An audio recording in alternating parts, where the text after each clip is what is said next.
This is one of those nights that quietly rewrites the power structure of the NFC while everyone thinks they're just watching another December game.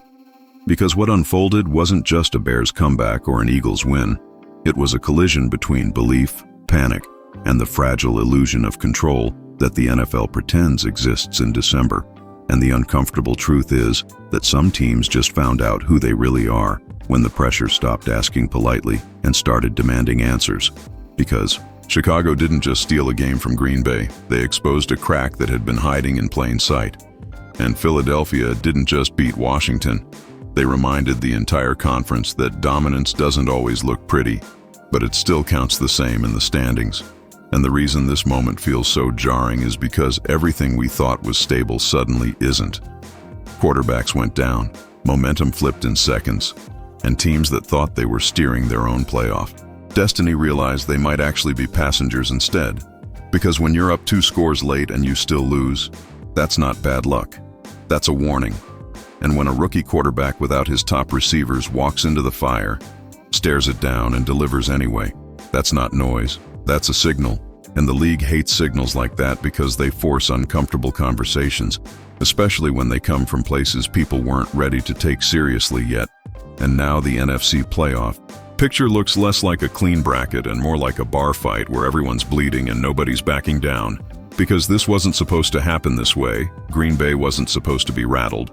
Chicago wasn't supposed to keep surviving, and Philadelphia wasn't supposed to be crowned while still raising real questions about themselves.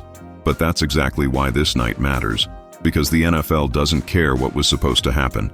It only cares about who can still stand when the clock hits 0. What happened is simple on the surface but explosive underneath.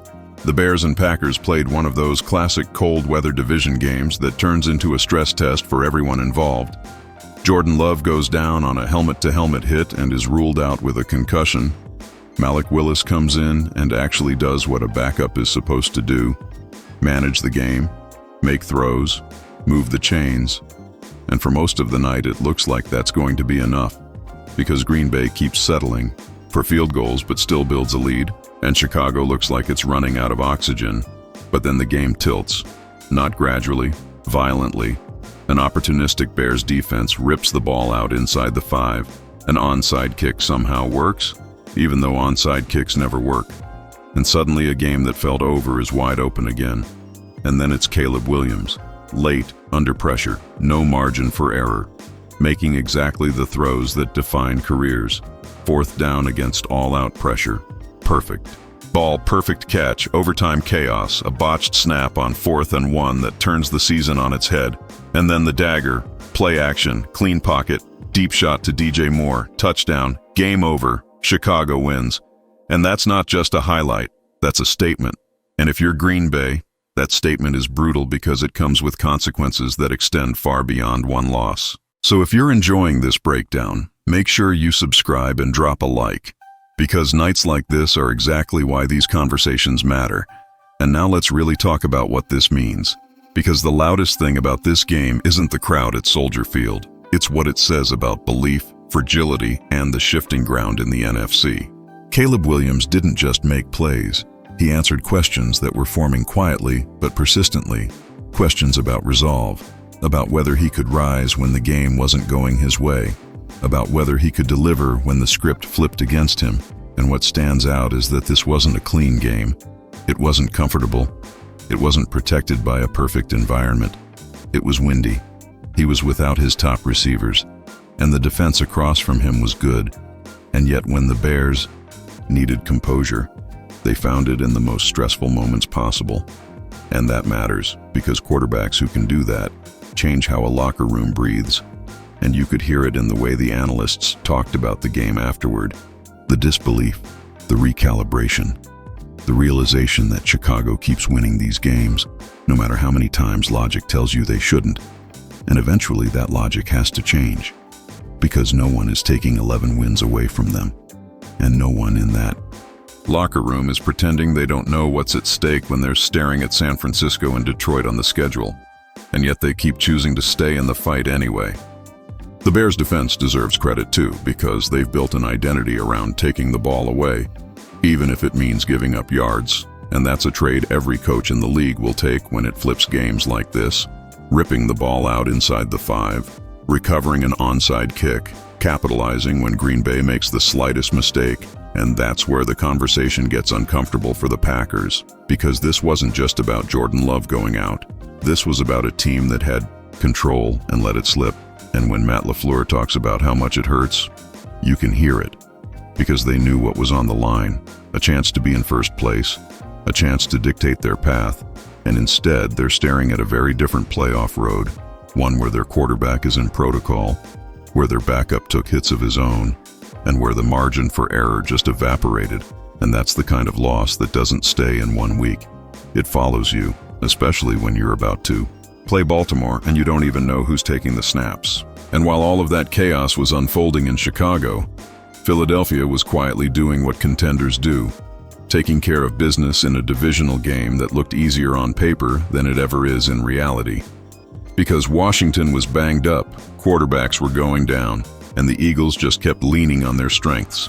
Saquon Barkley grinding out yards, chunk runs breaking the game open, the defense capitalizing on mistakes. And yes, it wasn't perfect. And yes, there are real concerns up front that were voiced clearly about pass protection, about run blocking, about how that holds up against real postseason competition. But the bottom line is that they won the division again, back to back, something that hasn't happened in a long time. And that matters because perspective matters. And Jalen Hurts said it himself. There were moments this season where it didn't feel right, where things weren't clicking, and yet here they are, exactly where they want to be, with 3 opportunities ahead of them. The NFC playoff picture coming out of this night is fascinating because it's layered. Chicago looks like a team no one wants to see because they refuse to die. Green Bay looks vulnerable and suddenly uncertain. Philadelphia looks accomplished but not invincible. And the margins between belief and collapse feel thinner than ever. And that's why nights like this resonate, because they remind everyone that December football isn't about style points. It's about survival. It's about who can still execute when the script is shredded, and who can absorb a punch without folding. And when you hear DJ Moore talk about the belief in that Bears locker room, about the comeback wins, the confidence, the way Soldier Field sounded after that touchdown, that's not fluff. That's culture forming in real time.